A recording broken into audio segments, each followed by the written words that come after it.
Beleza. Vamos começar então, pessoal. Primeiro, boa tarde a todos. Vamos começar essa reunião sobre o CS Lewis Talk. Pessoal, só para lembrar que nós vamos gravar a reunião, ok? Estamos gravando a reunião e vamos disponibilizar ela no canal do YouTube, tá? Essa série agora de reuniões que nós vamos fazer, nós vamos comentar sobre a obra do C.S. Lewis, Uma Força Medonha, tá? Nessa primeira fala que eu vou fazer, eu vou dar um prelúdio, vou falar um pouco da ficção científica do Lewis, tá? E também um pouco das outras duas obras que precedem a Uma Força Medonha, tá bom? Bom, dando prosseguimento, antes da gente entrar em falar especificamente da ficção científica do Lewis, vamos comentar um pouquinho sobre o gosto dele por ficção científica, né? Como que surge isso? Né? Pessoal, Lewis, ele nasce em Belfast em 1898. Isso, 1898. Ele é filho de uma matemática e de um advogado, a Flora Lewis e o Albert Lewis, né? E essa daqui é a família dele. Bom, a mãe do Lewis morreu muito cedo, né? Morreu quando ele era uma criança de aproximadamente 10 anos, né? E aqui nós temos a foto da família dele na casa, na última casa que eles tiveram, né? Esse daqui é o Lewis e esse daqui é o irmão dele, o Werner, né? E essa daqui é a Flora, e esse é o Albert, o pai do Lewis. A mãe do Lewis morreu de câncer quando ele era uma criança mais ou menos de 10 anos, né? Então ele acabou ficando, ele e o irmão, com o pai, né? E o pai colocou ambos para estudarem no colégio interno. Uma coisa muito interessante dessa primeira fase da formação do Lewis é que ele teve contato com diversos livros, muitos textos. Os pais dele eram pessoas que liam muito, escreviam, né? Liam e escreviam bastante. Então, tanto ele quanto o irmão tiveram acesso ao mundo imaginativo, ao mundo de leitura, desde muito cedo. E a leitura era um dos grandes passatempos que eles tinham, né? Bom, nesse período, após a morte da mãe, o vínculo dele com o irmão já era um vínculo grande, afetivo grande, ele aumenta, porque ambos acabam tendo um ao outro apenas como companheiros na vida. Porque acaba tendo um distanciamento afetivo do pai, né? E a ida para os colégios internos acaba também distanciando ambos, né? Fisicamente, mas isso torna a amizade deles mais forte. Tanto é que, até mesmo já com a idade avançada, Lewis e o irmão eles mantiveram esses laços, né? Eles moravam juntos, eles cuidavam um do outro. Uma coisa muito interessante, o Lewis ele descreve na sua autobiografia que dois tipos de conversa eram um tipo de conversa que agradavam muito a ele. Né? Os únicos dois tipos de conversa que eu queria eram as quase puramente imaginativas e as quase puramente racional. Tais conversas eu tinha de um lado sobre boxing. Boxing era uma caixa que ele e o irmão na verdade fez uma maquete de um jardim, né? E foi a primeira experiência estética do Lewis quando ele entrou em contato com essa caixa, esse brinquedo, né, essa maquete que o irmão fez. Então eles chamavam de box, né? Com o meu irmão. Ou sobre Valhalla, com Arthur, que é o Arthur Greaves, um amigo de infância dele. O outro, com o meu tio Gussie, sobre astronomia. Então o Lewis ele tinha um apelo imaginativo, né? Ele tinha uma preferência por conversas, né? Assuntos que envolviam a imaginação ou que envolviam assuntos científicos, que também não deixam de envolver a imaginação também. Bom, uma coisa interessante é que tanto a mitologia quanto a ciência eram coisas que captavam a atenção do Lewis e davam muito prazer. Também na sua biografia ele continua: eu jamais poderia ter avançado muito em qualquer ciência, pois no caminho todas elas, o leão da matemática está sempre à espreita. mesmo na matemática, tudo o que se podia fazer por meio de raciocínio, com geometria mais simples, eu fazia com prazer. Mas quando entravam em cena cálculos, eu me via impotente. Eu assimilava os princípios, mas as respostas sempre estavam erradas. Todavia, mesmo sem poder jamais ter sido um cientista, eu tinha inclinações científicas e também imaginativas, e adorava o raciocínio. Deus, então, ele estava entre a mitologia, o desejo, né, por narrativas que tomassem conta da sua imaginação, né, e também pelo estudo científico, o impacto que a ciência causava, né,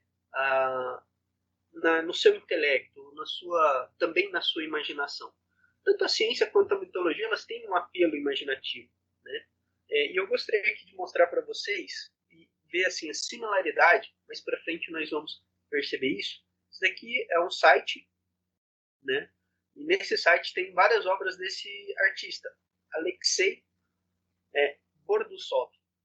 Se você percebe, esse tipo de arte envolve muito elementos científicos, de religião e de mitologia, né? Então, parece muito uma pintura, por exemplo, de uma capa de um livro de ficção científica. E nós vamos ver e perceber, e eu gostaria que vocês observassem isso, observassem bem essa imagem. Mais lá para frente, eu vou trazer algumas imagens sobre a ficção científica do Lewis, né? E vou falar de alguns elementos característicos da ficção científica do Lewis, que tem muito a ver com esses elementos, desse entremear entre ciência, mito e religiosidade, né? Uma teologia, ok? Bom, então tanto ciência quanto as narrativas mitológicas, né, os contos de fada eram elementos que fascinavam, cativavam a imaginação do Lewis.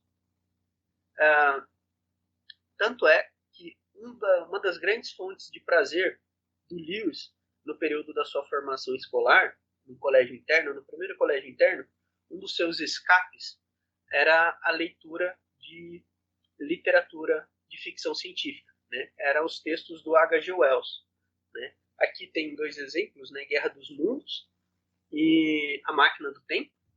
Então Lewis ele escreve também na sua biografia: a ideia de outros planetas exercia sobre mim uma atração peculiar e inebriante, bem diferente de quaisquer outros dos meus interesses literários. Sua dúvida, sem dúvida, não era o encontro romântico de Das Fene, a alegria no sentido técnico que dou ao termo. Jamais partiu de Marte ou da Lua. Era algo muito grosseiro e mais forte. O interesse, quando me vinha as crises, era arrebatador, uma luxúria. Então, o impacto da ficção científica na mentalidade do Lewis era um impacto quase que sensual, né? Ele compara isso à luxúria, quase que uma atração puramente sensual. Importante a gente perceber, pessoal, que esse gosto do Lewis pela ficção científica surge há mais ou menos ali entre os seus 10 e 15 anos, né? Então ele era muito jovem e o impacto disso era muito grande, né? Para a gente compreender o prazer que isso gerava, certo? Bom, agora o que levou Lewis a escrever ficção científica?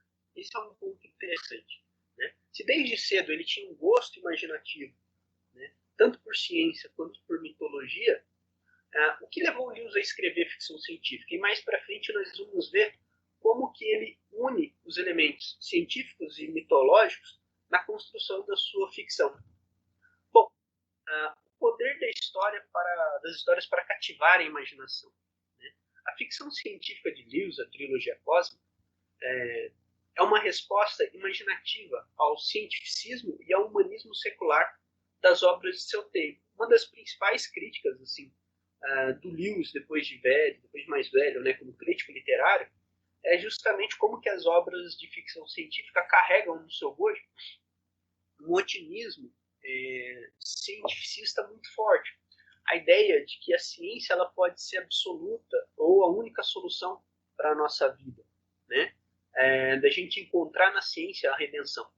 Então, Lewis ele percebe, por exemplo, como H.G. Wells e outros autores, né, fazem a utilização da ficção científica para transmitir as suas visões de mundo sobre a ciência. A trilogia cósmica, a ficção do Lewis, é resultado de uma conversa do Lewis com Tolkien. Na verdade, eles fizeram uma aposta, né? O Lewis fala para o Tolkien, né? Se ninguém vai escrever o tipo de livros que queremos ler, nós é que teremos que escrevê-los. Então eles fizeram uma aposta para ver qual tipo de ficção científica ambos iriam fazer. Cada um iria fazer. As opções eram duas. Ou pegava-se, um pegava uma ficção de viagem espacial e a outra pegava uma ficção de viagem no tempo, né? Lewis, ele tirando na sorte, ele pegou a ficção científica de viagem espacial. Né? Então ele escreve a trilogia cósmica. E o Tolkien ficou com uma ficção científica de viagem no tempo. Só que o Tolkien ele não consegue completar essa história. Ao que me parece, pelo que eu tenho lido, parece que ela está compilada nos contos inacabados do Tolkien. Ou pelo menos parte dela, né? Vai estar lá presente. Então Lewis, a partir daí, ele vai escrever a trilogia cósmica de acordo com os moldes de uma ficção científica que ele julga ser uma boa ficção científica. Nós vamos ver isso daqui a pouquinho. Bom, ao mesmo tempo que Lewis tinha uma admiração pela ficção científica e o gosto pela ficção científica, ele também tinha suas ressalvas. Porque, obviamente, pelo que eu venho estudando e percebendo, parece que ele entendia assim, os limites que até onde a ficção científica levava ele nos seus limites, entendeu? Talvez aquele gosto luxurioso não fosse um gosto luxurioso, um gosto piedoso, para no caso dele um cristão ter, não fosse o tipo de atração sensível, né, que ele como cristão poderia ter, né? Aqui é um ponto interessante. No início da sua trilogia cósmica, ele faz essa observação. Observações depreciativas anteriores desse gênero aparecem neste livro, meramente para fins dramáticos. O autor lamentaria se algum leitor imaginasse tolo demais para apreciar as fantasias do Sr. Wells, ou ingrato demais para reconhecer tudo o que deve a elas. Então, veja, Lewis gostava muito das obras de ficção científica do Wells, né, desde a infância, mas ele não deixou de ser crítico. Né? Então, ele reconhece o valor, mas ele reconhece também os limites desse tipo de ficção científica, né? E talvez os problemas que ela traga para a imaginação. Né? Então, é interessante a gente perceber isso, que o Lewis ele escreve uma ficção científica contra o cientificismo. Ele produz uma ficção científica como um papel não apenas de causar uma experiência estética, mas também de transmitir talvez uma visão alternativa de mundo, tá? Por meio da sua obra. A gente pode abordar a ciência, mas existem alguns aspectos, ficcionalmente, mas existem alguns aspectos, alguns elementos que são muito mais interessantes de serem observados. E aqui, pessoal, a gente entra na discussão da trilogia cósmica, né, e a ficção científica do Lewis. No livro sobre histórias, tem um texto chamado Sobre Ficção Científica. Bom, sobre ficção científica, o Lewis vai falar sobre ficção científica, obviamente. Né? Só que ele vai classificar algumas histórias. Né? E basicamente existem 5 tipos de história, segundo essa classificação do Lewis, né? Histórias de ficção científica. As histórias de pessoas deslocadas, né, no espaço e tempo, ou viagens espaciais, ou viagens temporais. Né? Histórias de engenheiros, cuja o objetivo principal é a construção de mecanismos tecnológicos, é abordar imaginativamente como que seriam esses mecanismos, novas possibilidades. Existem histórias de natureza científico-especulativa, cujo chamariz principal da narrativa é o caráter explanatório da ficção científica, né? Nós estávamos tendo aqui um papo sobre bactérias antes da reunião ser gravada, né? A Natália e a Beatriz estavam falando de algumas bactérias e coisas do tipo. E elas estavam falando de alguns elementos do trabalho científico com bactérias, né? Como você, por exemplo, armazená-las a menos 80 graus, ou quando você tira elas, você eleva e a temperatura ambiente ela sobrevive. Esses elementos teoréticos da ciência, eles vão estar presentes nesse tipo de ficção científica especulativa. Então, ela vai ter um compromisso muito maior com os fatos e descrições científicas. Bom, as histórias de futuros escatológicos, né, ou de ameaças apocalípticas e pós-apocalípticas. Para quem gosta de animação japonesa, né, um dos elementos bastante interessantes, muitas das animações, eu acho que os japoneses gostam bastante, é pensar e trazer a baila, né, na sua ficção, esses elementos apocalípticos e pós-apocalípticos, né? Por exemplo, Akira. Akira, ele já começa uma explosão nuclear, né? Do surgimento da Neo-Tóquio, né? Então já é uma cidade após um acontecimento catastrófico. O mesmo acontece com o Neo Genesis Evangelion, né? Que eu acabei de assistir. Eu vou concordar com a Beatrix que eles erraram muito no final. Cheguei no último episódio, eu falei, eu não acredito que eles fizeram isso tudo para chegar nesse último episódio e fazer isso. Mas enfim, é uma bela obra de arte. Mesmo assim, eu acho que não tem... O final é ruim, mas vale muito a pena a construção da obra em si. E pelo que eu estou vendo, parece que eles tentaram remediar algumas coisas. Mas é um cenário pós-apocalíptico, né? E as histórias, pessoal, que aí entra a história que o Lewis aprecia, né? A história científica, história de ficção científica fantástica, ou mitopoeia, né? Ou mitopeia, uma história que vai conter elementos místicos na sua construção. E aqui o Lewis ele oferece talvez uma primeira definição para uma ficção científica, tá? Ele escreve: uma definição de ficção científica que separa inteiramente do romance torna-se imperativa. É de fato uma nova forma, uma pseudo-história, o ritmo, a preocupação com o movimento, com os movimentos amplos e gerais. O tom são todos do historiador, não do romancista. Era a forma certa para o tema. É muito interessante, por exemplo, assisti recentemente a Guerra dos Mundos, né? Por mais que o filme ele traga muito mais uma ênfase na ação, né? Mas você vê a preocupação dele ter esse elemento de uma narrativa de contar uma história, como que as coisas foram sido construídas, né? E ele traz, obviamente, eu acho que talvez o livro Guerra dos Mundos vai trazer com mais profundidade a razão pela qual a resistência humana, mesmo o ser humano não conseguindo destruir diretamente os seres alienígenas invasores, né?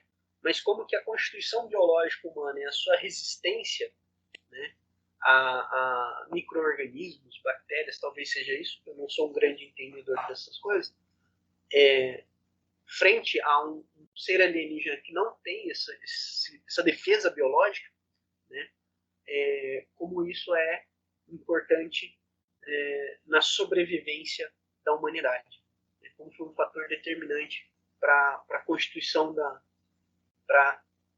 na sobrevivência do ser humano num ambiente tão hostil como seria o planeta Terra, né?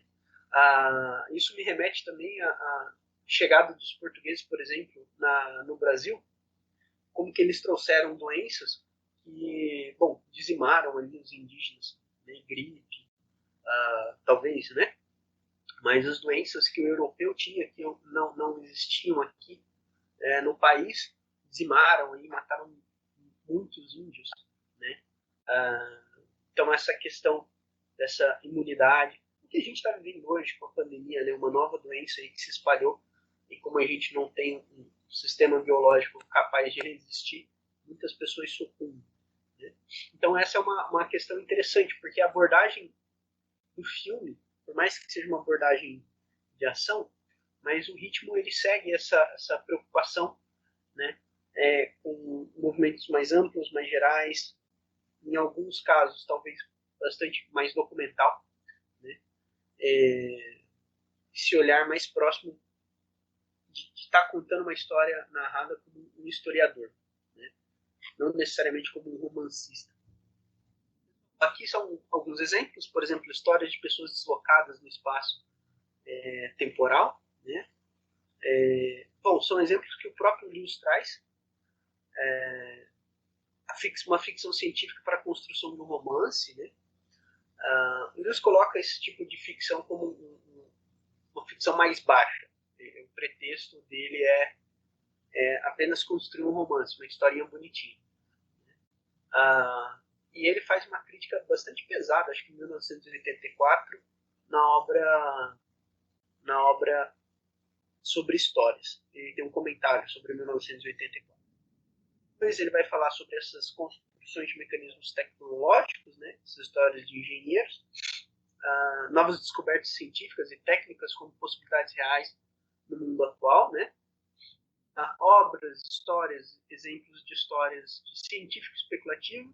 E aqui ele traz duas histórias, pessoal, duas ficções do período medieval, tá?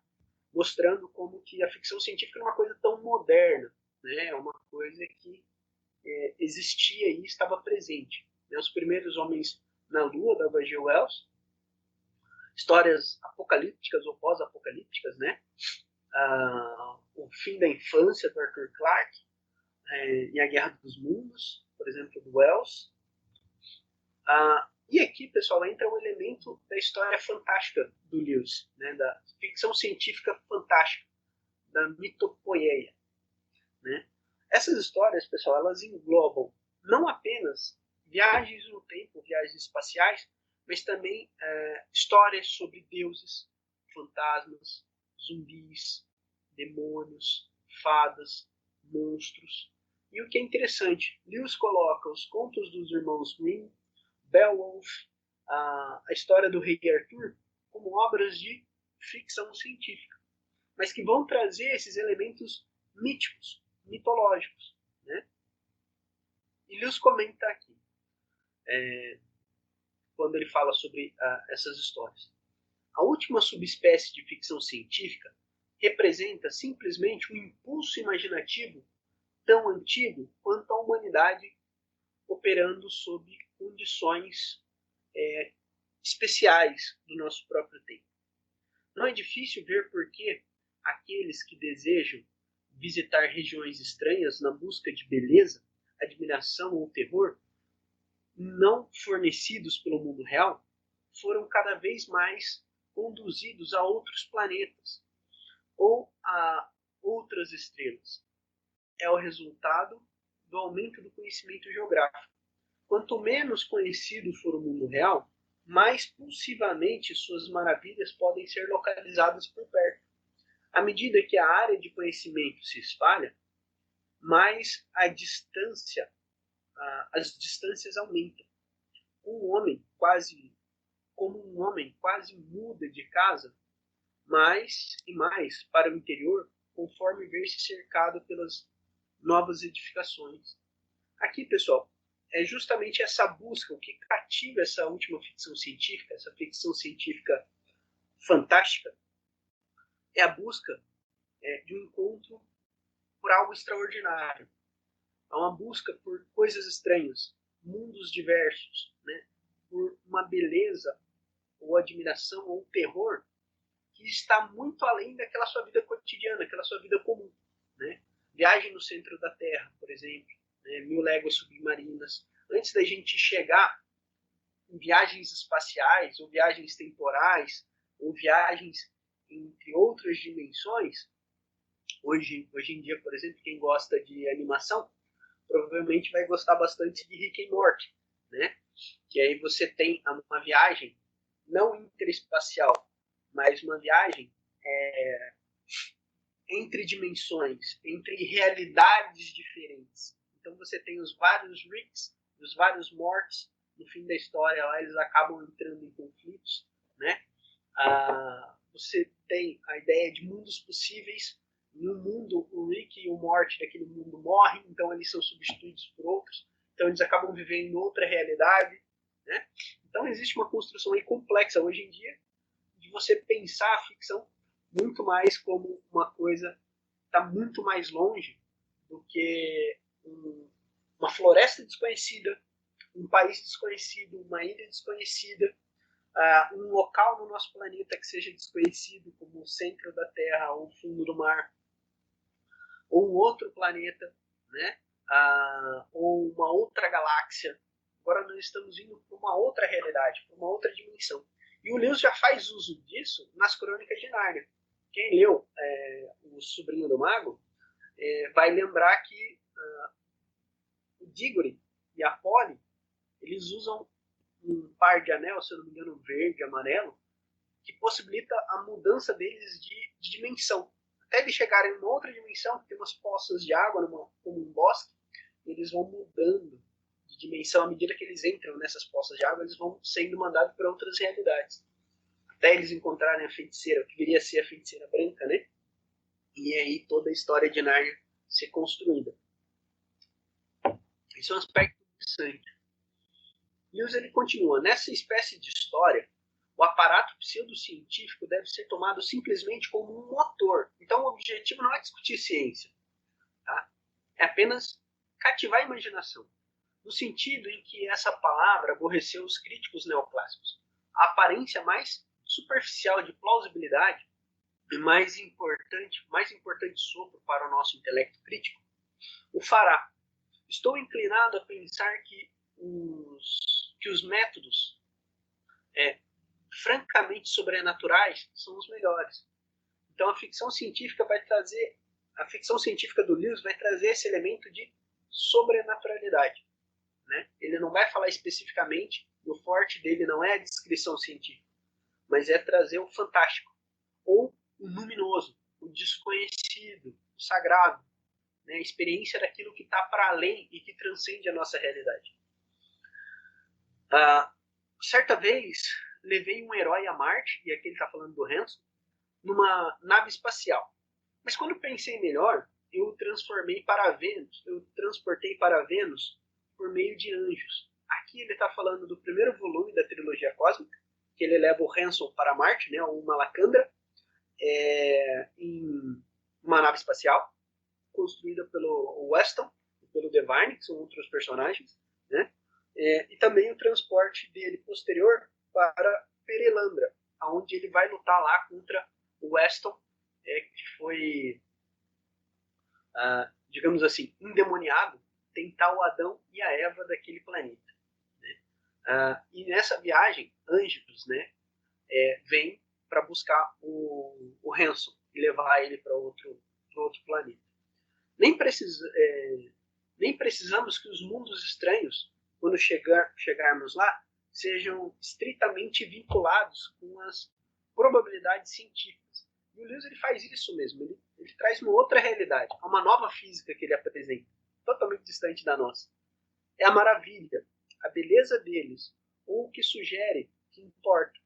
Quando eu mesmo coloco canais em Marte, acredito que já sabia que os melhores telescópios tinham dissipado essa antiga ilusão óptica. O objetivo era que faziam parte do mito marciano, que já existia na mente comum. Lewis, então, usa o imaginário popular como um elemento da construção da sua narrativa de ficção, né? Então, isso é um aspecto muito relevante na construção da narrativa da ficção científica do Lewis. Bom, Boas histórias são adições reais à vida. Elas dão como certo sonhos raros, sensações que nunca tivemos antes, e ampliam a nossa concepção da gama de experiências possíveis.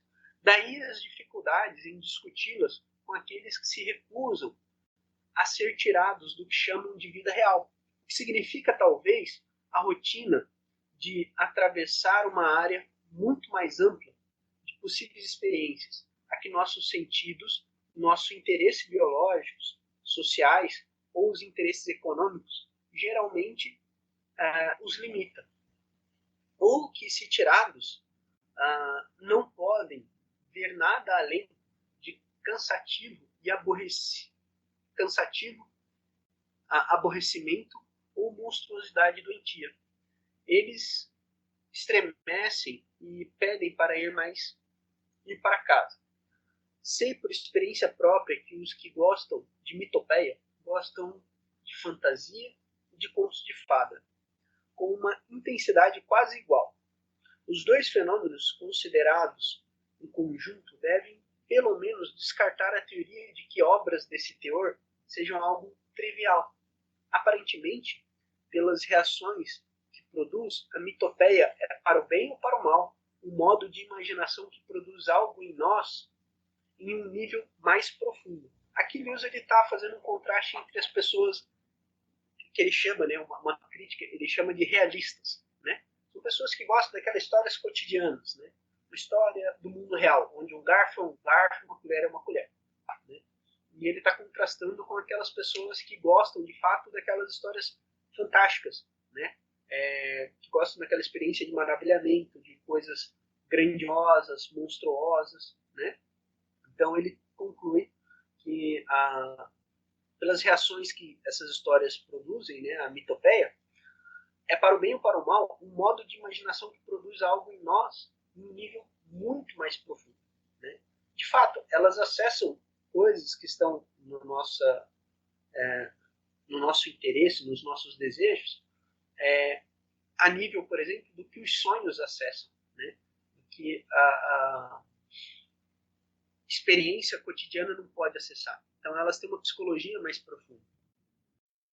Um outro aspecto interessante para a gente falar sobre um pouquinho mais de ficção científica, nessa série Story of Science Fiction, do James Cameron, ele apresenta uma série de documentários que ele apresenta aqui alguns dos principais temas de ficção científica, né? Histórias extraterrestres e civilizações espaciais, viagens espaciais ou viagens no tempo, monstros e mutações genéticas, né? Ou monstros produzidos por mutações genéticas, um futuro negro, apocalíptico ou pós-apocalíptico, né? Máquinas inteligentes e de destruição ou salvação da humanidade. Então apresenta aí robôs, inteligência artificial. Mas no início da pandemia nós tivemos alguns filmes sendo lançados, né, ou aí nos best-sellers, acho que posso dizer assim, como os mais assistidos, por exemplo, na Netflix, na Amazon Prime, filmes que apresentavam um ambiente pandêmico, ou de doenças incuráveis e altamente destrutivas, né? Pelo contexto que a gente vive, né, eu acho que esse foi um dos principais fatores das pessoas escolherem esses tipos de ficção. Bom, esse documentário estava disponível na Amazon Prime, não está mais, essa série de documentários, mas eu acho que dá para a gente achar aí na internet, tá? Vamos falar um pouquinho agora da trilogia cósmica, tá? Bom, uma coisa que é importante, a trilogia cósmica do Lewis, ela é construída com base numa cosmologia medieval. Lewis ele não apresenta uma visão moderna da ciência, mas ele apresenta uma visão medieval de mundo na sua construção teórica, tá? Esse é um elemento muito interessante. Para você ter mais profundidade, mais conhecimento sobre isso, esse livro, A Imagem Descartada, para compreender a visão medieval do mundo, é o que vai fundamentar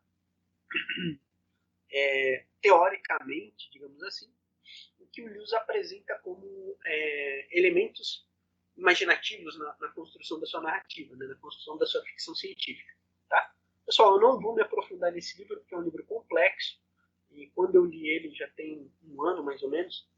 É um livro que eu preciso ler novamente, mas ele é fundamental para apresentar essa visão de mundo medieval, tá? E é fundamental para entender essa construção da ficção científica do Lewis. Pessoal, a primeira história é a história do Planeta Silencioso, onde nós temos um personagem chamado Hanson, que é uma homenagem ao Tolkien, tá? Uma alegoria do Tolkien, um filólogo, tá bom? De Oxford. E ele é levado do planeta Terra para Malacandra, né? Para Marte, por meio de uma viagem espacial, aonde um físico e um burocrata, acadêmico burocrata, acabam levando ele cativo, né? Eles queriam levar, na verdade, um doidinho. Eles acabam levando o Hanson cativo. Quando o Hanson chega em Malacandra, né, esse novo planeta que é Marte, ele entra em contato com as espécies presentes lá, nesse planeta. As espécies de animais. Os Horsa, os Sorns e os Pififiltres. Né? Cada um dessa espécie animal, dessas criaturas, possui ali a sua vocação, possui ali a sua função social. Esse é um ponto interessante para a gente entender uma construção metafísica, talvez, aí, de Malacandra. Né? A constituição do planeta é totalmente outra, né? As plantas é algo totalmente diverso, tá? Bom, e o Lewis ele apresenta a seguinte construção metafísica para a história. Né? Existe um ente criador, Meleudil, né? Alguém que fez todas as coisas, tá? E ele cria os Nau, são essas criaturas, né? A principal dessas criaturas, ou a inteligência tutelar e guardiã dessas outras criaturas, e responsáveis por cada planeta do campo de Arbol, né? Ou seja, do sistema solar, é um Yorsa. Tá? Esses Yorsa, eles vão tomar conta dos Eudilas, que são entidades próximas aos anjos, né? E que elas migram e elas passeiam entre os diversos planetas, e das criaturas de cada planeta. Os Horsa, os Sorms e os Pifiltrift. Né? Os Horsas, pessoal, são uma espécie bastante, como eu posso dizer, são seres que têm uma constituição social mais primitiva. Eles têm uma aproximação da realidade em um nível muito mais mitológico e poético. Né? Já os Sorns são figuras científicas, são mentes pensantes na classe dessas criaturas. Né? Seriam classificados como cientistas. Né? São mais próximos dos que a gente conhece como cientistas. Já os Pififiltrigi são criaturas que estão ligadas à construção, ao trabalho artístico e artesanal. Né?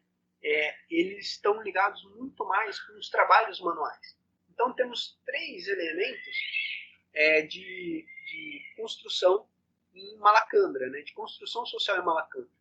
Seres mitológicos e poéticos, seres científicos e entes artísticos, né? Como os Pifiltrift. Okay? Essa seria mais ou menos a construção de Malacandra.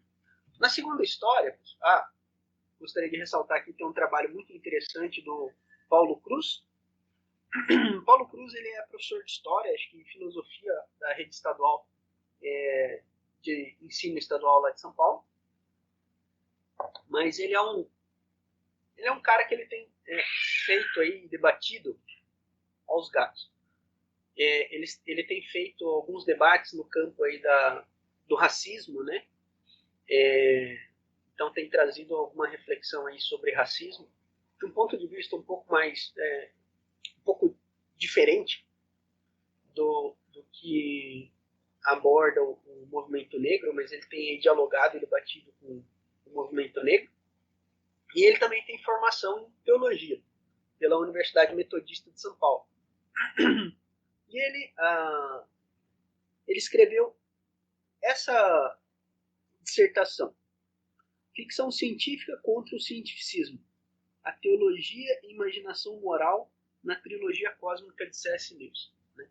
Ele traz uma discussão bem interessante sobre a trilogia cósmica, analisando esse aspecto teológico e imaginativo da obra. Né? É muito interessante, pessoal. Eu usei como referência aqui parte dele. Tá?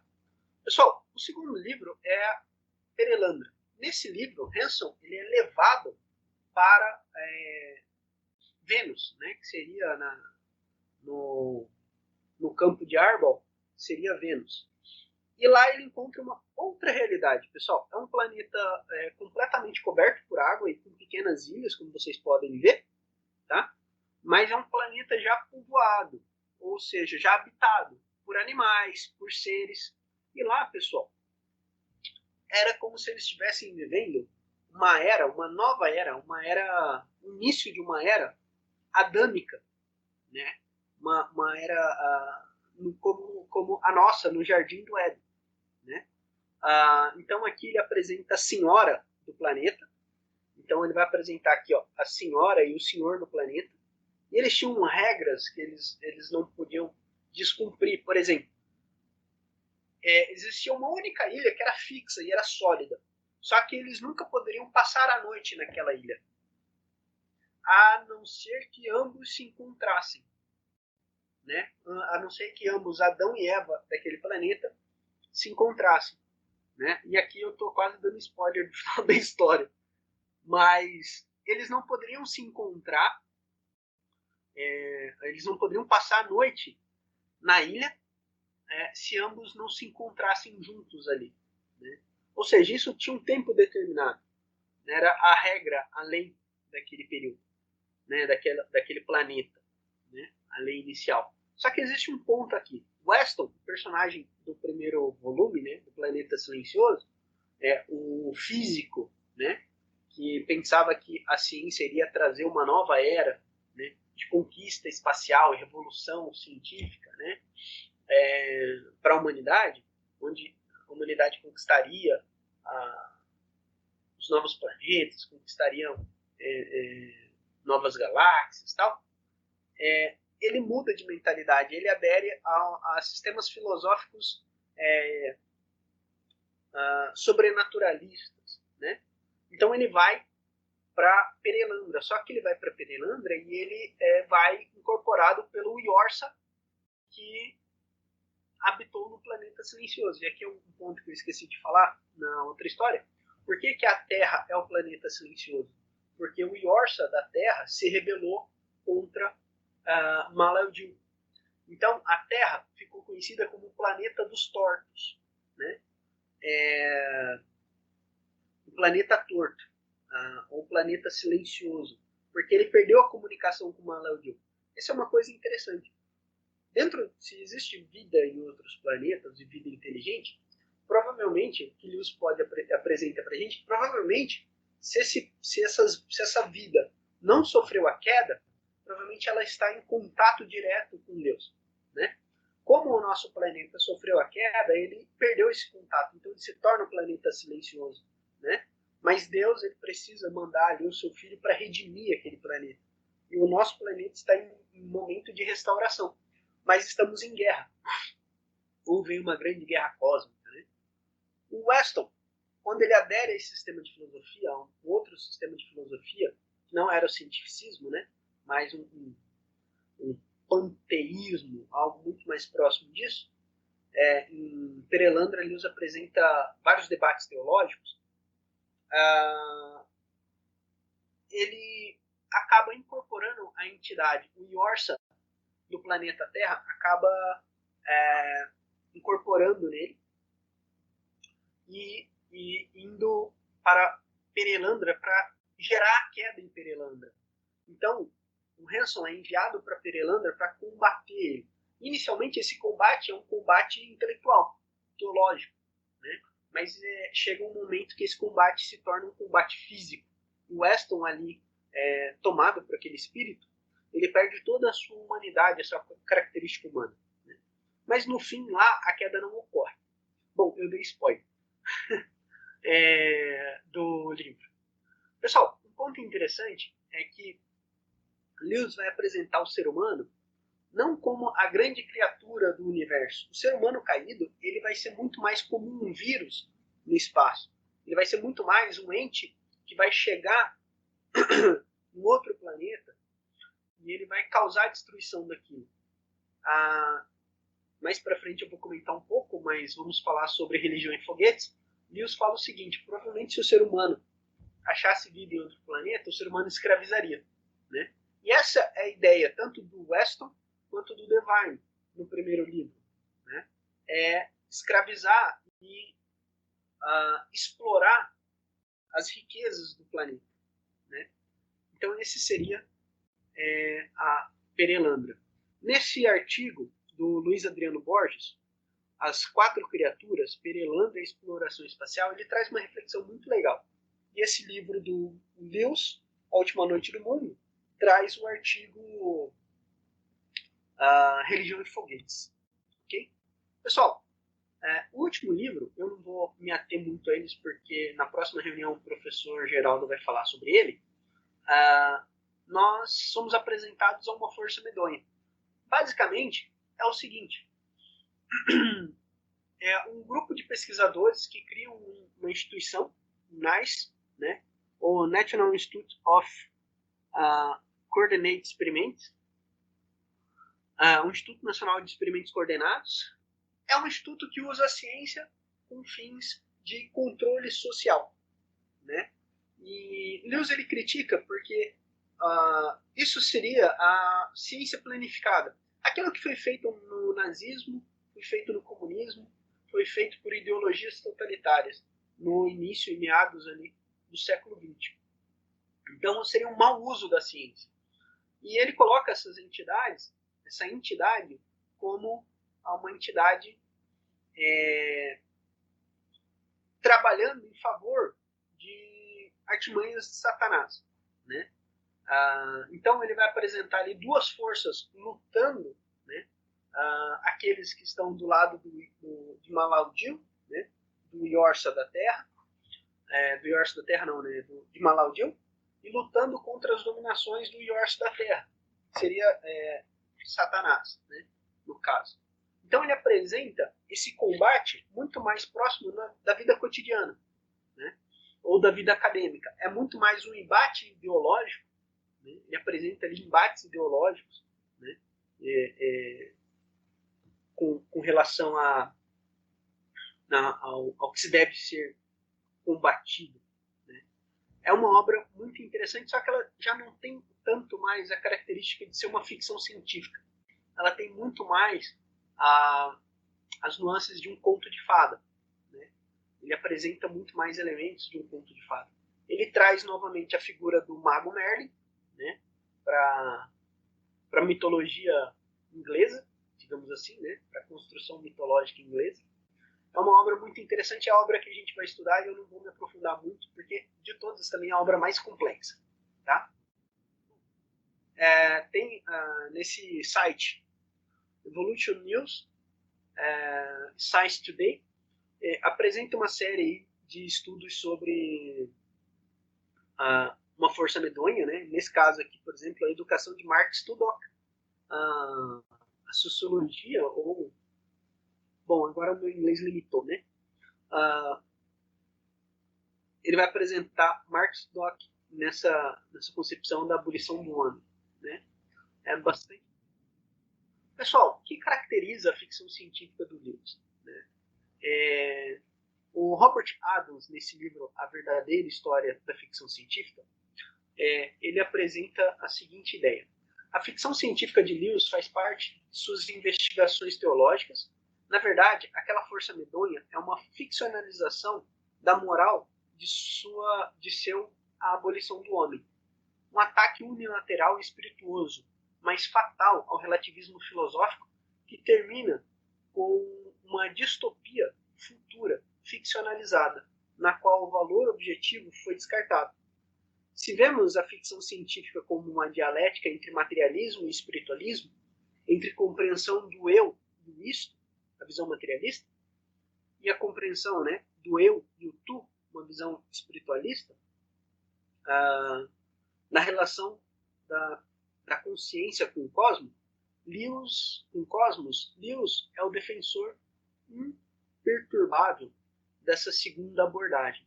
Lewis, então, escreve uma ficção científica espiritualista, teológica, fantástica, muito mais no molde da mitopeia do que no molde de qualquer natureza de ficção científica, qualquer outra natureza. Nesse livro, a Teologia e Literatura Fantástica, né, a redenção na trilogia cósmica, da trilogia cósmica de C.S. Lewis, o autor, o Márcio Simão de Vasconcelos, ele escreve o seguinte: a capacidade de Lewis em vincular fé e imaginação criativa em seus escritos fornece-lhe lugar de destaque quanto se deseja refletir sobre a relação entre teologia e literatura fantástica. Em Lewis, a fé cristã foi revestida por narrativas de fantasia e ficção científica. E isto, longe de desfigurar a fé, tornou-a mais profícua, mais capaz de relacionar-se e se relacionar-se existencialmente na vida das pessoas. Então, Lewis, por meio da ficção científica, ele consegue acessar, né, e cativar o intelecto das pessoas e também a sua imaginação. Né? Ele apresenta na sua narrativa elementos da vivência e da fé cristã que, de modo teórico, a gente não conseguiria ter um acesso pleno. Né? Esse é o valor, por exemplo, da narrativa imaginativa. Né? Ela consegue trazer significado e sentido mais profundo para as coisas. Um aspecto interessante, pessoal, o burburinho gerado pela trilogia cósmica. Lewis, o professor Haldane escreve em um jornal, né, uma resposta e acusa o Lewis de alguns equívocos quanto à natureza da ciência. Esse é o Haldane, né? Ele era geneticista. Okay? A primeira acusação que ele faz de Lewis é que a ciência de Lewis está errada. Lewis ele não escreve boa ciência. Né? Bom, o segundo é que Lewis difama o cientista. E na terceira, segundo Haldane, na opinião de Lewis, sobre a ciência planejada, ela só pode levar ao inferno. Bom, Lewis ele responde da seguinte maneira: a ciência dele está errada? Bom, o objetivo do Lewis não é escrever um manual de ciência. Né? Seu objetivo era escrever uma obra de ficção científica. Então ele não tem o mínimo comprometimento com uma descrição muito especificada da ciência. Né? Então, não existia ali na pretensão de Lewis, né, de Lewis, o desejo de acurácia científica, mas sim uma intenção de cativar a imaginação do leitor. Né? Então, não faz sentido acusar o Lewis de que a ciência dele está errada, porque não era o objetivo dele tratar de ciência. O segundo ponto é que o Lewis difama os cientistas. Primeiro que Haldane não vai, segundo Lewis, Haldane não compreende a crítica do Lewis ao cientificismo. Por quê? Porque ele compartilha dessa visão da ciência. O cientificismo não é ciência. O cientificismo é uma visão sobre ciência. Né? Então, é uma visão que, nos seus pressupostos, talvez esteja muito equivocada. Bom, o segundo ponto é que o cientista verdadeiro ele não é acusado por Lewis, mas ele é louvado na obra. Né? Numa Força Medonha nós temos um cientista, agora eu esqueci o nome do personagem, que ele, ao descobrir os verdadeiros objetivos do INEC, ele sai e ele fala: isso não é ciência, eles não estão tratando de ciência aqui. Tá? Então ele sai e abandona. Né? O cientista verdadeiro é louvado na obra como um filósofo natural, interessado na descoberta da verdade. A ideologia cientificista é a marca do falso cientista. Essa é a crítica do Lewis. Né? Então o Lewis ele termina: a boa ciência é deturpada por filósofos ruins, burocratas e burocratas do funcionalismo público, através do seu uso ideológico. No fim das contas, o que o Lewis está criticando é o uso ideológico da ciência. Né? A ciência para atingir fins políticos. Seria um mau uso da ciência. Bom, na opinião de Lewis sobre ciência, né, planejada, que ela só poderia levar para o inferno. Lewis responder sim. A resposta do Lewis é: não, o planejamento científico certamente levará ao inferno. Não o planejamento científico certamente levará ao inferno. Mas, sob as condições modernas, qualquer convite efetivo ao inferno certamente aparecerá à guisa de planejamento científico, como o regime de Hitler de fato fez. Né? Se o desejo de algum homem ou grupo nos escraviza, naturalmente tal ação será descrita como democracia cientificamente planejada. Então, pessoal, o que o Lewis ele critica vai muito mais além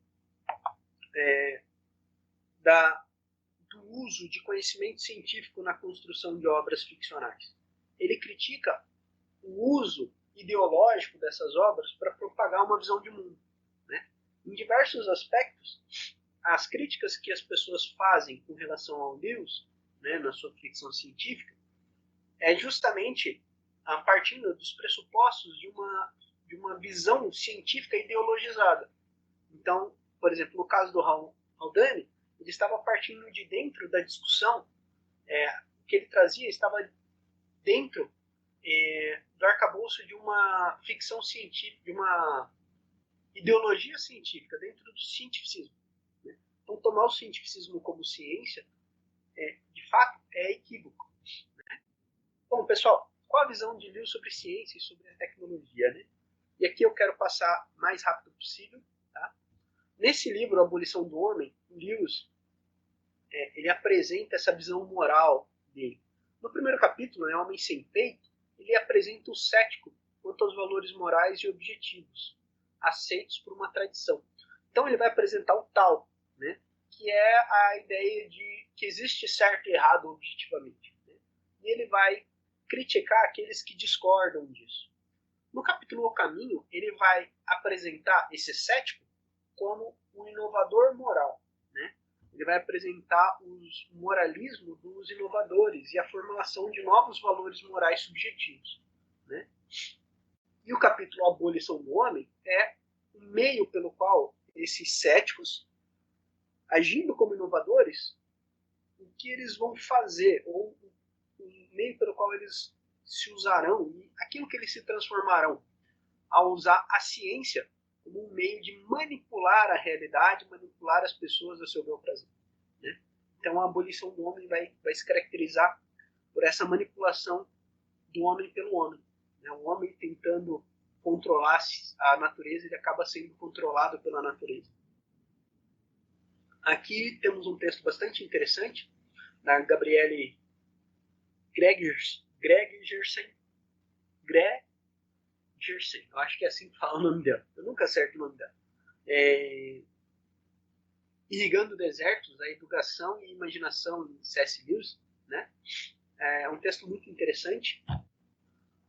Bom, a primeira coisa, pessoal, eu não vou aqui fazer citações diretas, tá? Eu vou ressaltar alguns pontos. Lewis ele vai questionar o materialismo filosófico na obra Abolição do Homem. Né? Então, ele vai falar do cientificismo. Né? Como que a tendência de que a ciência pode ser algo utilizado sem restrição, ou que a ciência é a única maneira de se encontrar resposta para tudo na vida, entendeu? Para todos os problemas da vida. Então, ele vai apresentar esse aspecto. O Luiz Adriano Borges, pessoal, num artigo dele sobre o Lewis, ele faz o seguinte comentário: a nova oligarquia deve cada vez mais se basear nos conselhos dos cientistas, até que no final os políticos propriamente ditos se tornem meramente fantoches dos cientistas. A tecnocracia é a forma que aumenta sociedade.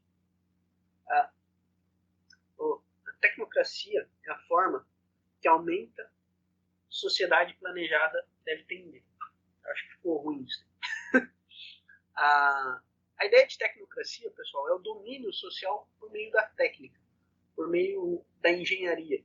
por meio do controle social fundamentado no controle científico e tecnológico. O Luiz Adriano ele apresenta esse artigo, Ciência e Tecnologia, Ciência, Tecnologia e Cristianismo, na obra de C.S. Lewis. Tá? E aqui eu acho que um aspecto interessante não é tanto o cientista que influencia o político,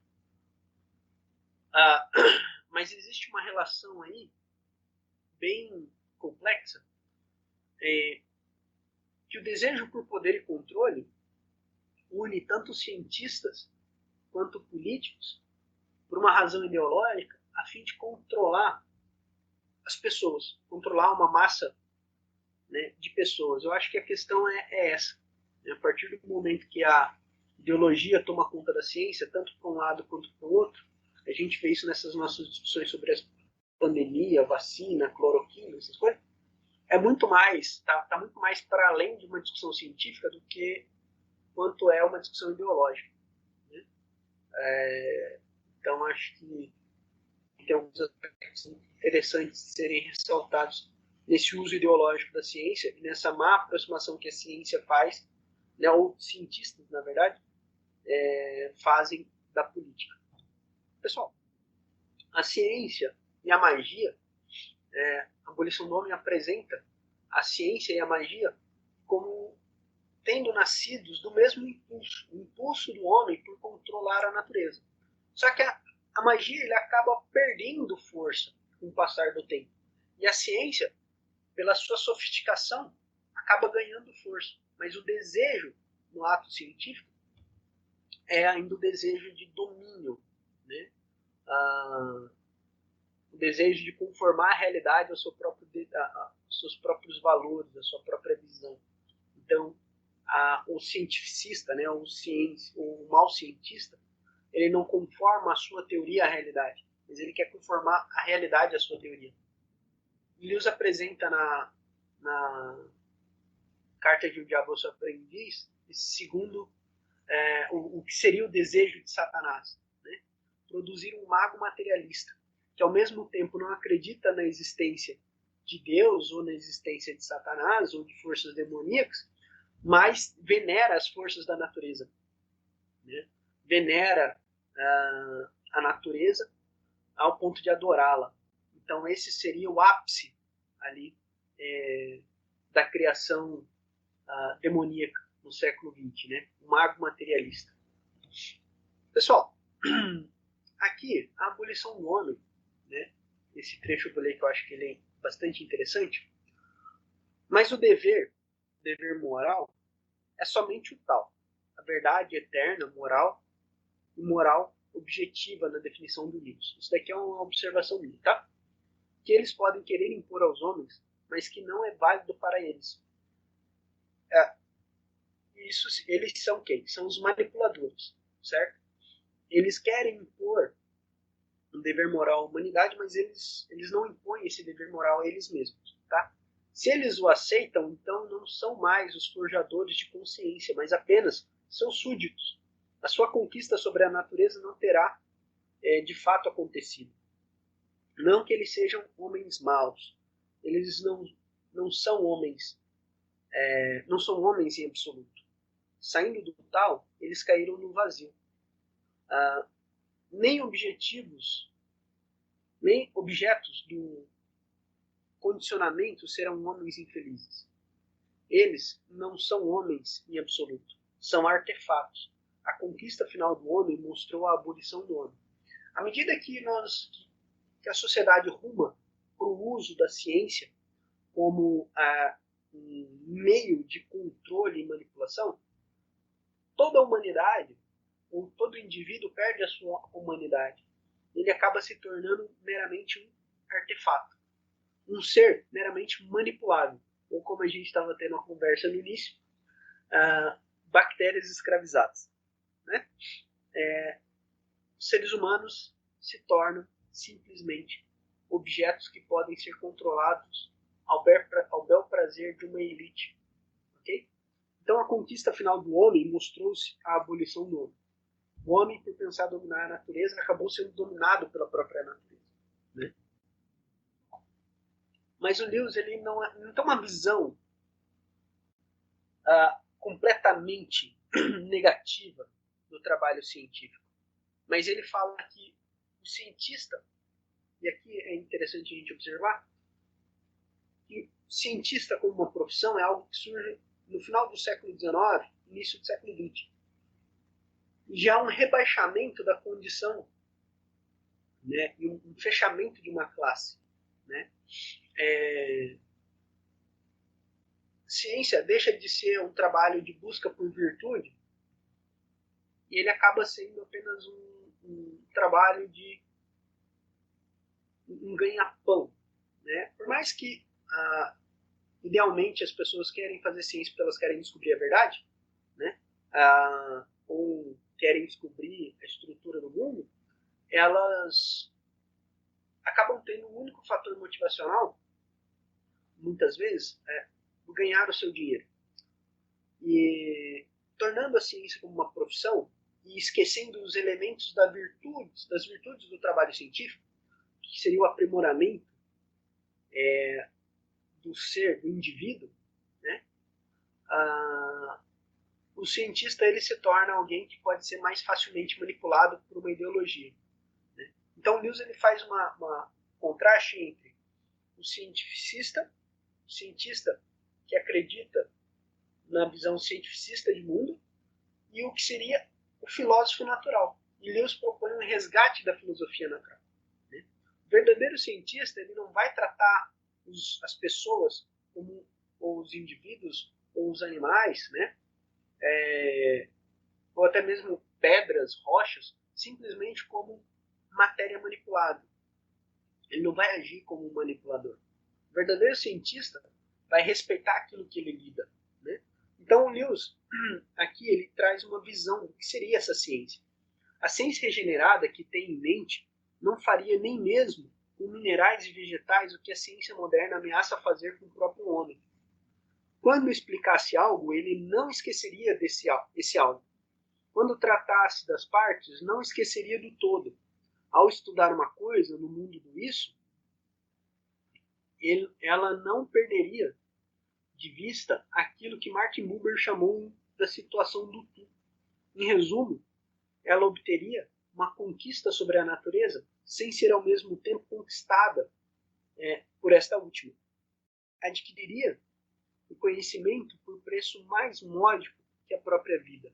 Pessoal, é interessante a gente lembrar o seguinte: Lewis está escrevendo isso a partir de uma realidade na qual ele está lidando com a Segunda Guerra Mundial, né, com as ideologias nazistas, com a ideologia comunista, com o fascismo, e o uso que essas ideologias totalitárias fizeram da ciência.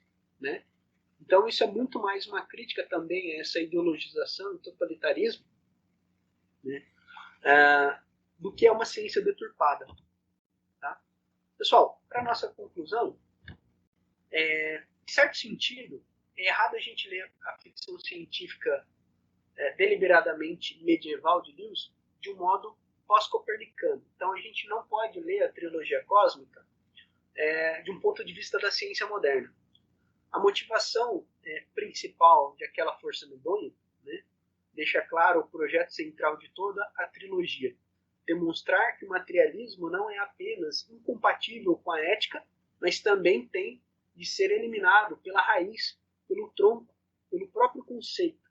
Lewis chama de objetivismo, apresentando com clareza como uma invenção de Satã. Para Lewis, as realidades espirituais são verdadeiras. O mundo material é uma espécie de aberração e a dedicação a ele, por exemplo, a dos cientistas modernos, é uma mera blasfêmia. Nesse ponto, eu penso que o Adam Roberts está equivocado. Né?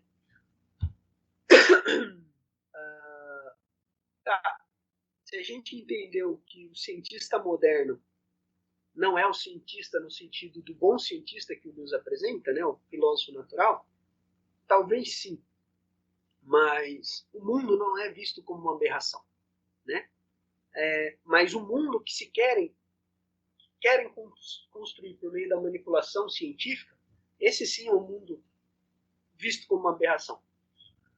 Porque você esquece toda a liberdade humana, todo o direito do homem, a moral objetiva. Você deturpa toda a realidade para conformar ela a uma visão teórica do mundo.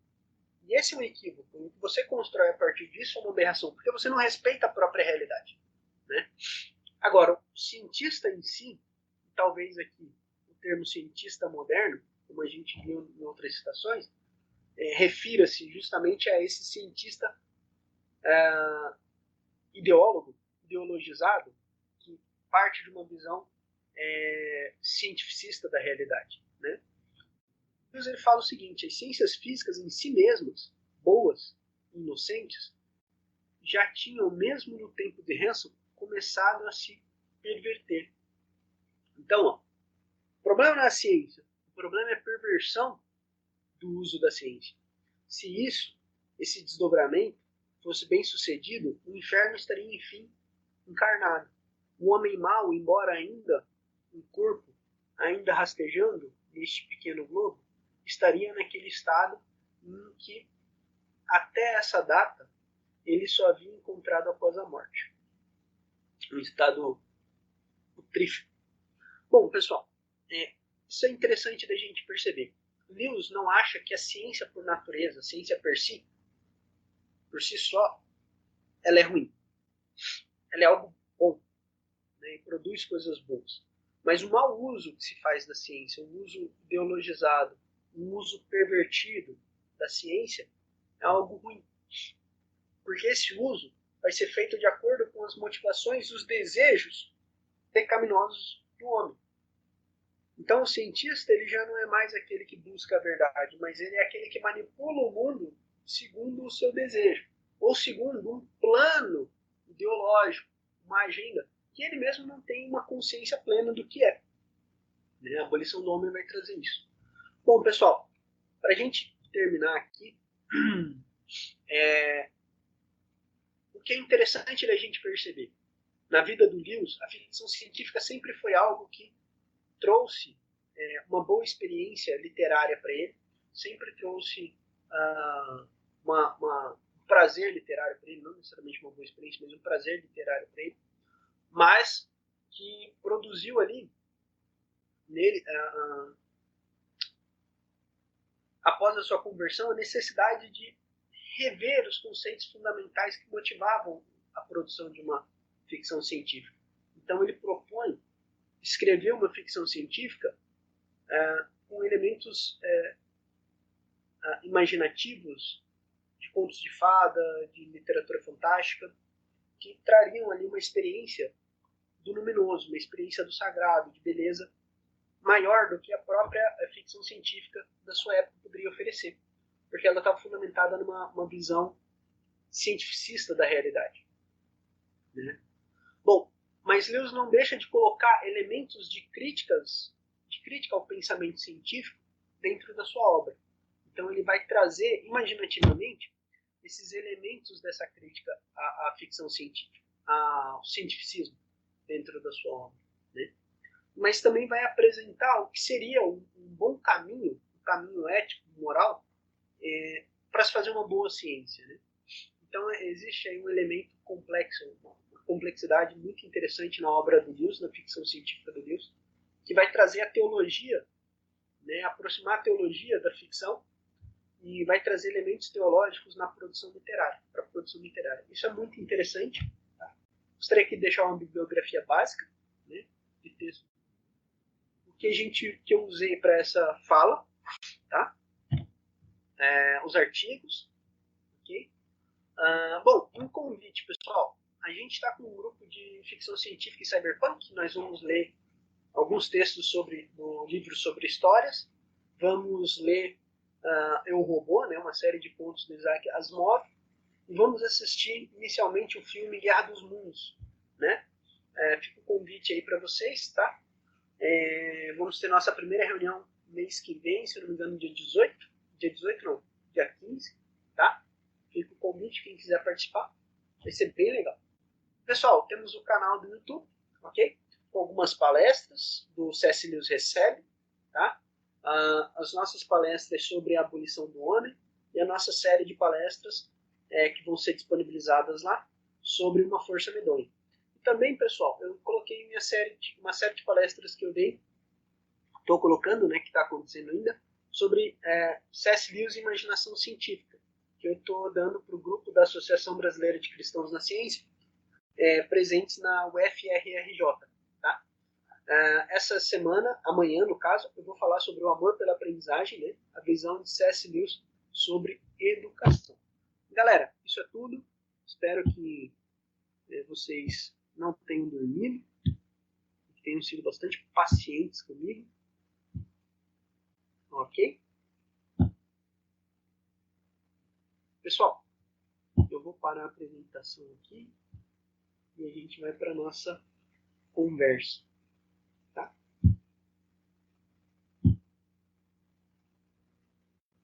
Pronto.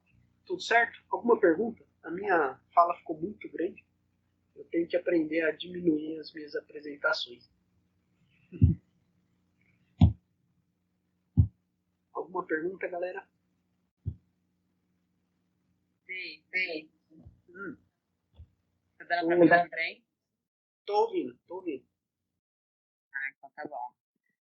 Achei muito interessante você trazer, primeiramente, parabéns, né? Gostei muito da sua apresentação em relação ao livro, à trilogia. E eu achei muito interessante trazer essa questão do cientificismo, a ciência boa.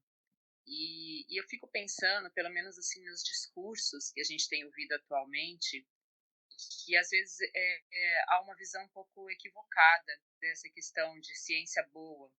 Né? Eu percebo que há uma visão que ciência boa é somente aquela ciência focada na biologia, naquilo que é ciência básica, e há muitos discursos nesse sentido, né? Como se as ciências voltadas para as humanidades, né, para a própria né, a questão da filosofia que nós discutimos sempre, não fosse relevante, né? E é exatamente ao contrário que o Lewis traz. Então, o discurso, às vezes, hoje, que nós vemos, isso eu estou dizendo porque eu trabalho na área da saúde, e o discurso, às vezes, é o contrário, sabe, David? De pessoas que querem dizer que estão ideologizando, mas isso na verdade, nós temos uma liberdade e a subjetividade, ela está presente nas ciências sociais, humanas, e as pessoas elas têm liberdade de pesquisar e adotar os seus modelos teóricos, a sua visão de mundo, e trazer isso para o debate, para a reflexão, né, David? Então, eu vejo que às vezes as pessoas confundem.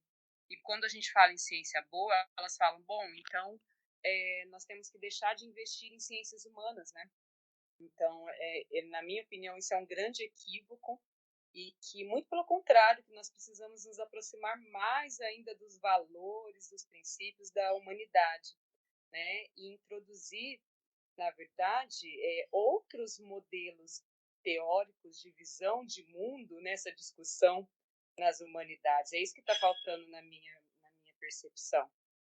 Mas eu acho que isso é uma coisa, um ponto interessante para a gente discutir, porque eu vejo um equívoco muito grande nessa visão de ciência boa. Não sei se você também já escutou discursos nesse sentido. Sim. E eu penso que esse equívoco ele é devido a um equívoco mais primário. Toma-se uma visão de ciência como ciência, como sendo a única maneira de se fazer ciência.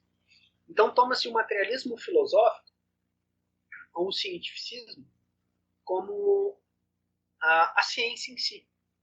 Então esse é o equívoco de você tomar uma visão de mundo, ou seja, uma maneira como uma pessoa constrói a sua interpretação da realidade, como um objeto que ela está olhando. Isso é um equívoco muito primário, muito infantil até. Uma visão, ela nunca é uma coisa... uma visão sobre algo nunca é a coisa em si. né? Ah, se você, por exemplo, o Lewis, no epílogo dos experimentos da crítica literária, na crítica literária,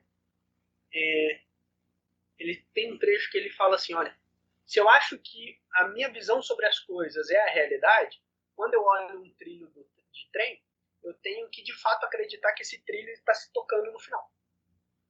Uma visão de perspectiva, ele está apresentando o seguinte, nós temos uma visão de perspectiva. Então nós estamos falando a partir de um ponto de vista. E o que caracteriza esse ponto de vista? Muitas vezes é a nossa construção histórica. Nossos pressupostos, as nossas crenças, os nossos valores. Tudo isso vai moldar, os nossos pressupostos vão moldar as nossas crenças, né? E vai moldar a maneira como nós encaramos a realidade, vai moldar o modo como vemos o mundo, inclusive como vemos a ciência. Então, se tomamos a nossa visão de ciência como sendo a realidade da comunidade científica, da construção científica, bom, a ciência é uma instituição humana, então tem um aspecto que ela é construtiva, ela está sendo construída na realidade, mas ela não é apenas uma construção, porque toda construção ela se faz em cima de certos alicerces. Em cima do que a ciência está sendo construída. Se nós achamos que a ciência ela é construída meramente na nossa mente, ou ela não tenha uma relação com a realidade, né? Ou seja, ela é meramente uma construção social de indivíduos, obviamente ela tem um elemento social. Nós falamos de ciência, falamos de comunidade científica. Nós escrevemos artigos para publicar, para que os nossos pares avaliem, né? E para gerar conhecimento científico. Né? Então, nós estamos jogando isso numa sociedade. O Michael Polanyi vai chamar de república científica. Né? Só que, em cima do que nós fazemos ciência? Nós fazemos ciência em cima da natureza. Nós estamos em contato com o mundo, uma estrutura ontológica. Né? E buscamos descrever epistemologicamente o que a gente encontra nessa estrutura de mundo. Certo? Construímos modelos, teorias, com base na própria realidade. Então, a ciência é uma construção fundamentada na própria realidade. Se a gente pensa que a nossa ideologia, né, a nossa visão de ciência é a ciência de fato, nós estamos jogando todo esse arcabouço aqui dentro de um saquinho e desconsiderando tudo. Aí entra o seguinte, quando que nós tomamos consciência de que nossa visão de mundo é a nossa visão de mundo e não é a realidade? Né? Por exemplo, um choque que eu tive quando eu entrei na universidade. Né? Eu me converti aos 20 anos, e era o período que eu entrei de 19 para 20 e entrei na faculdade, e eu tive um choque assim, poxa, nem todo mundo ali é cristão, acredita em Deus. Eu tinha uma concepção de que se eu me aproximasse da ciência, eu me aproximaria mais, as pessoas que se aproximam da ciência se aproximam de Deus. Né? E o que eu tive um choque ali é que muitas pessoas se aproximavam de Deus, obviamente, mas não era às vezes o mesmo Deus, ou elas negavam a existência de Deus. Qual era o meu equívoco? Achar que minha visão da realidade era uma experiência total e geral, que todos tinham a mesma experiência que eu. Aí foi onde eu fui estudar teologia, fui estudar filosofia. E aí que tá. A gente só pode tomar consciência disso a partir do momento que a gente entende nossa limitação de visão de mundo, e nós vamos precisar ir para a filosofia. E é na filosofia que nós conseguimos perceber que existem várias visões diferentes sobre a realidade. É na filosofia que nós vamos perceber, é na aproximação filosófica que nós percebemos que a ciência não é a única maneira de se conhecer as coisas. A ciência natural, a ciência biológica, a ciência física, muito mais do que a ciência biológica, Juliano, eu acho que o que molda a ideia de método, né, que molda a nossa concepção de ciência, ela é muito mais fisicalista do que biológica. É que do ponto de vista quando a gente entra nessas questões, por exemplo, a gente fala sobre a origem da vida, vamos entrar no campo biológico. Né? Então nós vamos ter ali uma visão de mundo, né, majoritária, uma aceitação majoritária da comunidade pelo modelo evolutivo. Né? Bom, isso não é necessariamente ruim, é um modelo, mas é um dentre outros modelos, né? Se tudo der certo no nosso grupo da ABC2, em breve eu vou trazer o Saulo, a gente vai trazer o Saulo, né, que é professor de ensino de ciências. Ele vai falar desses aspectos de modelos, modelo evolutivo, ele é biólogo, né, e tem formação em ensino de ciências, ele vai falar de modelos. E agora, existem modelos concorrentes, né? Eu não vou entrar de fato no campo do modelo evolutivo, porque tem umas biólogas aqui e elas são boas no negócio e eu não domino. Mas é um modelo, é uma teoria. Né? Então, só que a nossa concepção de construção científica, né, de método científico ainda é uma construção fisicalista. Né? E, bom, é apenas essa aproximação filosófica que vai fazer com que a gente entenda os limites da ciência e vai fazer com que nós compreendamos o valor do conhecimento, por exemplo, literário, histórico, filosófico, sociológico, para a gente trazer para a baila a nossa diversas outras áreas de estudo, para a gente poder ter uma visão mais complementar e mais ampla da realidade. Né? Então, acho que esse é o aspecto. O próprio Lewis, ele era um polímata. Então, ele era um cara com uma formação ampla, por mais que não fosse uma formação profissional, mas uma formação amadora muito ampla. Né? Então, acho que ler o Lewis também nos ajuda a perceber isso. Quando ele escreve sobre ciência, e ontem eu mandei no nosso grupo um texto que ele fala sobre divulgação científica, né? A gente percebe um homem que tem uma visão muito ampla da realidade. E a gente se fechar no nosso campo de estudo, né, é nos fecharmos para uma realidade muito maior. Entendeu? Bom, espero não ter divagado tanto, espero ter sido mais assertivo e objetivo, mas eu acho que o ponto principal aqui está em a gente tomar uma visão ideológica do que é ciência como ciência de fato. E isso faz a gente desvalorizar a contribuição de diversas áreas de conhecimento, né, para a nossa ciência. Por exemplo, eu me interesso por ensino de ciência. A pergunta que eu tenho feito hoje, estudando ficção científica, né, e lendo um pouco, é o quão uma ficção científica pode contribuir para a formação imaginativa de uma pessoa interessada em ciência, de um aluno. Quanto que a ficção científica pode contribuir no ensino de ciência? Né? Será que é uma contribuição relevante? Bom, pelo gosto, pelo prazer da leitura, por aquilo que ela desperta afetivamente, né, na experiência estética individual, eu acho que ela pode gerar uma contribuição muito relevante e gerar cientistas muito mais abertos e muito mais aculturados, né, com uma cultura muito maior do que o que a gente tem hoje. Entende? Ok? Eu acho que é isso. Certo? Pessoal, mais alguma pergunta? Mais alguma ideia? A gente tem para 2 horas de reunião. A Sândula saiu?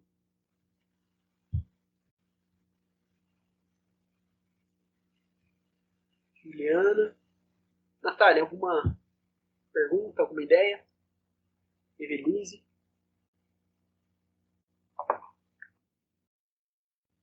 Eu só quero agradecer mesmo pela palestra, foi muito boa e muito esclarecedora. Acho que já tinha comentado anteriormente que eu tinha ouvido falar da trilogia cósmica, que ela era contra a evolução, e isso me deixou um pouco pé atrás para querer ler, mas agora você explicando e colocou isso de forma bem clara mesmo, que não é uma crítica à evolução, mas sim ao cientificismo, né? Então, isso foi um ponto que eu achei bem interessante da apresentação. Então, mas tirando isso, né, que eu queria ressaltar, só parabenizar mesmo, muito bom. Obrigadão. O Lucas está aí ainda? Alguma observação, Lucas? Se tiver não, aí. Muito obrigado. Valeu, Lucas. Pessoal, eu acho que é isso, tá? A gente está de reunião mesmo, reunião de quando começamos a gravar até agora, está 1h30 de gravação. Eu gostaria de agradecer a todos, tá bom? Deixa eu colocar aqui, deixa eu ver se eu consigo colocar. Eu ainda estou aprendendo a lidar com isso, modo juntos. Não é esse modo que eu quero colocar. Não vai ficar legal. Para a gente finalizar, pessoal, gostaria de agradecer a todos, tá? Semana que vem o professor Geraldo vai trazer uma reflexão mais específica sobre uma força medonha, tá bom? Muito obrigado aí pela presença de todos. E vamos nos despedir, tá? Que eu acho que daqui a pouco o pessoal tem que ir para a igreja, certo? Muito obrigadão, pessoal.